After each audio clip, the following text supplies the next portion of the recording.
Yes, easy motherfuckers, it's your boy Eddie P coming through with one. Yes, people, it's Scum Dog. Welcome back to the fifth instalment of the Eddie and Scum Show, and I think it's going quite well. What do you think, Edward? Mate, I can't believe we're on our fifth anniversary already. I can't even believe we managed to get past three shows, you know what I mean, before being pulled, man. But, I mean, that's the beauty of independent. Oh, yo, that's a miracle. The drink fell on the floor, but it stayed upright, man. Anyway, Scum, where do you want to start this week? Because, mate, shit, that shark attack situation in Egypt has got me all excited. What's been getting you excited? Well, I've been reading about that shark attack shit, and plus our mate Kerry, who's over there working, she was saying, shit, man, I go in the beach and the sea every day, and I just said to her, well, you'll be right as long as you don't go in while you're on your period, because sharks can smell blood a mile away. Do you know what I mean? But they're killing him left, right, and centre, good source tells me, anyway.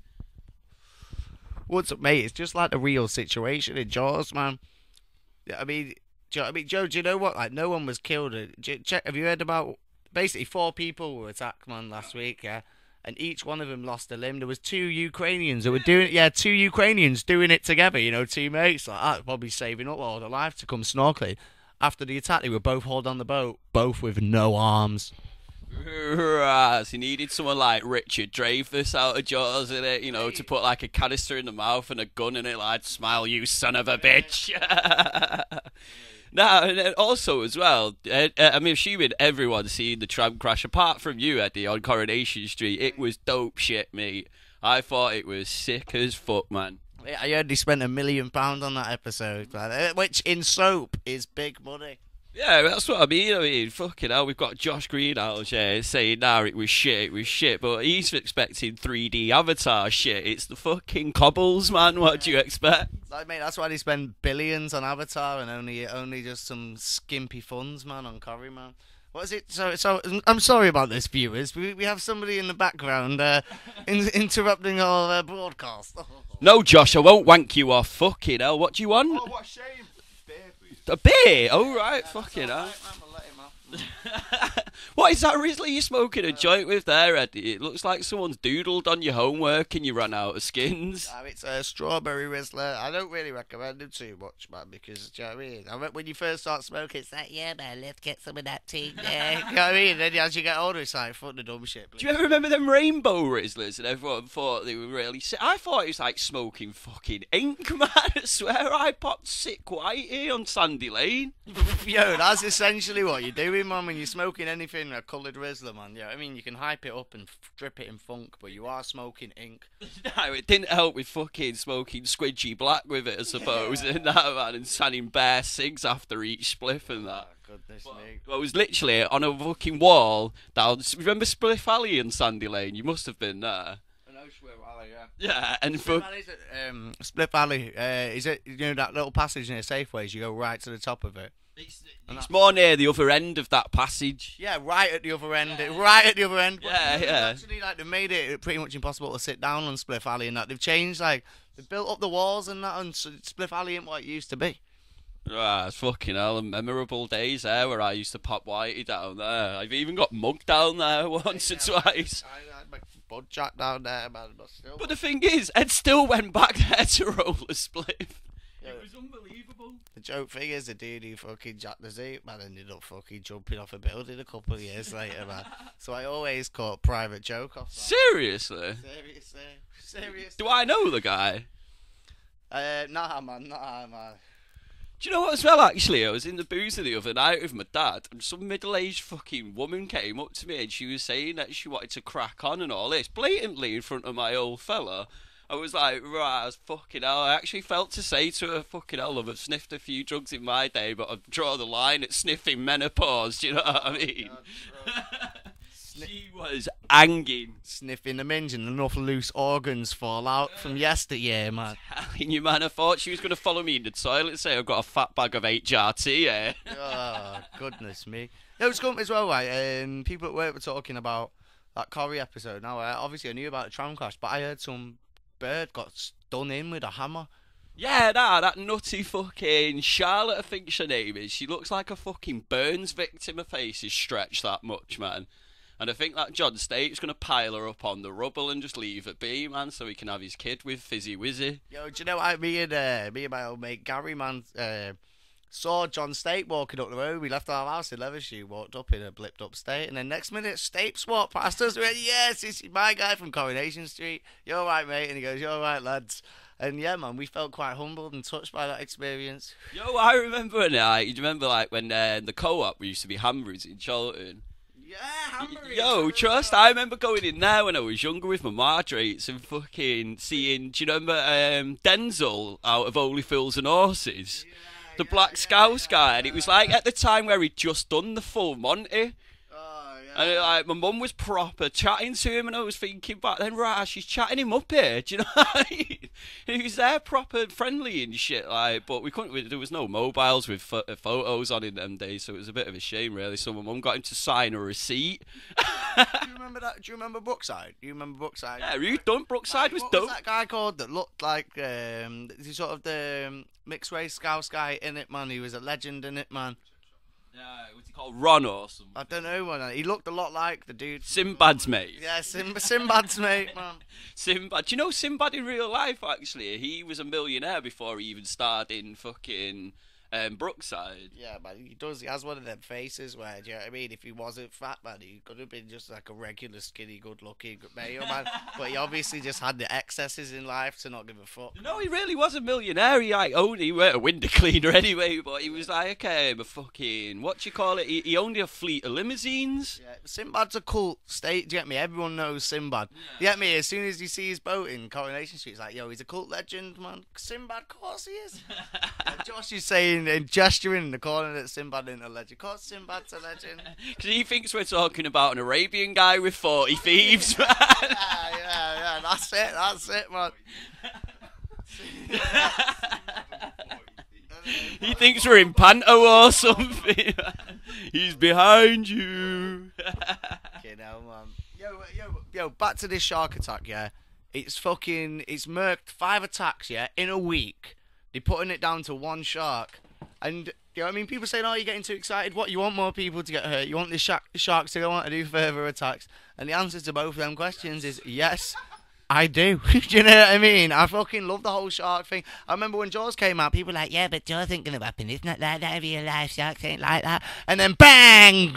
Bang! We've got this Charmel shark. It is going off. Shark 2010, lock me up and throw away the key. Bitch! Right, Eddie on a rant. I'm going to go to, you looked like Nathan Wilde out of Emmerdale last week, Eddie, but with this woolly hat on now, you look like that lodger out of the 60s Corrie that was like, he played Onslow in Keeping Up Appearances and Twiggy out the Royal Family. You're doing that, you look like Stan Ogden or something, man. Onslow from Keeping Up Appearance is another legend, man. Let me, as I said, yo, fucking hell, God, I hope he's getting better soon, man. The guy's not well at the minute, innit? He's fucking deeply ill, man. Serious, right? Deeply ill shit, man. Like, so fucking good luck to him, innit? Definitely, man. Our hearts and minds go out to Onzo and his family this Christmas, man. For real, man. For real, man. He was also Twiggy in the Royal Family and shit, man. Do you know what I mean? And he played a rich guy, didn't he? Did he? He was also in Heartbeat. He wasn't the rich. Sorry, I was thinking of that, you know, that other Ralph Little's missus's dad's family. Oh, yeah, he was Ken the landlord in Early Doors. Did you ever see the Early Doors? That was a corker. I've heard it was, man. I think you might have told me about that. Yo, that was dope shit, man. What, are you feeling the Christmas cheer this year, Edward? Oh, mate, I'm feeling it so much, man. Yeah. Yo, this is going to be the best Christmas ever, because last Christmas I was a bit depressed, man. Because I split up with a girlfriend, blah, blah, blah, all of that. And the 5 Christmas before, I was with a girlfriend, so, you know what I mean? I haven't really felt Christmas, man, as a real man, do you get me? So I'm going on raw this Crimbo, believe. I'm fucking hating it this year. I've not got a job or out, man. I feel like Scrooge, man. So bar scumbug to the fucking lot it is, mate. Yeah, don't worry, mate. The drinks will be on me this Yuletide, man. Let me tell you, man. You gonna take me to the brass house, Ed? Mate, don't worry, if I can, man, I'll try and worm a couple of women off the road, man. But then if we don't have any joy, it's straight to the brass, yo. Mate, yo. You've heard it first. Edward is taking Skum to the brass house for Christmas. Yeah, mate, for sure, man. Yo, I know that you're a brass house veteran, mate. Easy. Aren't you? Yeah, maybe you're not. Shit, I spoke too soon. Yeah. I don't have. Yeah, innit? That's what I'm saying. Back me up. Fool. Yo, don't back me up. Yeah. I mean, I know. Yeah, anyone, no one can say shit's the oldest profession in the world. Trust in it, man. It's the oldest profession that I've served as a. Do you know what I mean? Shit, yeah, as a profession. Yeah, I'm saying. Oh my god. Now, I had an experience with a stripper in a hotel room like a few months ago, and it was. what was his name? Ken. There's a Ken Barlow tribute act, actually. I shagged Pete Burns once. It weren't my fault. He told me your name was Brenda. Yo, mate, do you want to know a funny story about Pete Burns, man? Fucking, when he first came on Big Brother, like my mate was like, yeah, would you shag that? He to say anyone shagged that, but I'd shag that. And I remember just cocking about, and I just went, yeah, man, of course, man, you know what I mean? I'm a nasty guy, me, man. You know, he looks like some sort of proper American plastic surgery gone wrong bird, man. Do you know what I mean? I bet she's like a porn star accent. Of course I'd mash it. And he was like, you'd mash it? Yeah, that's safe, you'd mash it. And I was like, yeah, I'd mash it. I'd mash it. And then all of a sudden, I just clocked the voice, man, and clocked, man, that something went right about that Pete Burns kid. His name was Pete as well. I remember though, I got my own back on the cock of the air in school, and I've never understood that term as well. The people that are the hardest in the air, they go around and say, "I am the cock of the school." They are the cock of the school. I'm sorry, but if I was the hardest in the school, I wouldn't want to have heads calling me the cock. No, do you know what I mean? I thought Skum was bad. I think it's true, man, but I think that it probably does come from cockfighting when each school would pitch their best cock. Okay, well, to be honest, either way, if you look at Really, is that where it comes from? if you look at the school as a body, you can be like, yeah, that guy's dry. He used the back of the knee, that guy, man. There, the cock is the one that's gonna piss on things. It's gonna fucking spunk on things. It's gonna fucking shrivel up. It's gonna do it all, man. The cock's got. But I don't think it's based on that. I think it is down to the old 16th century sport where a cockfighting would ensue. Yeah. No, but like, yeah, as I was saying, the cock of the school, and then basically, I got my own back on it. Like, do you remember like that band Placebo and like the lead singer Brian Moloko, I think his name was? Just give me an example of one of the lyrics. A friend in need's a friend indeed. You know that band, and he looks like a bit of a bird, doesn't he? And like, I had a picture of him in some mag that I had, like Enemy, when I was going through my indie phase, and I said to him, I went, yeah, would you shag her? I'm not going to say his name, but I said, would you shag her? And he went like, yeah, she is fucking firing, yo, she is absolutely pucker. All along it was a bloke, and I just troddled off in my own sight, like my own sense of glory, thinking fucking faggot. That's some terrible. That's a terrible way for a cock to go down. I mean, but someone grasped me up and he kicked the shit out of me. We've got to wind up the show. Unfortunately, it's not nothing about me and Scum. You know what I mean? We'd carry on all night. We'd bore you with our anecdotes all night, I tell you. But no, on a level, we do have to go. You know, you've been a great crowd as always, Scum, mate. Happy Quidmo, and we'll see you again next week. Yeah, keep it real. Woo woo. Peace, people.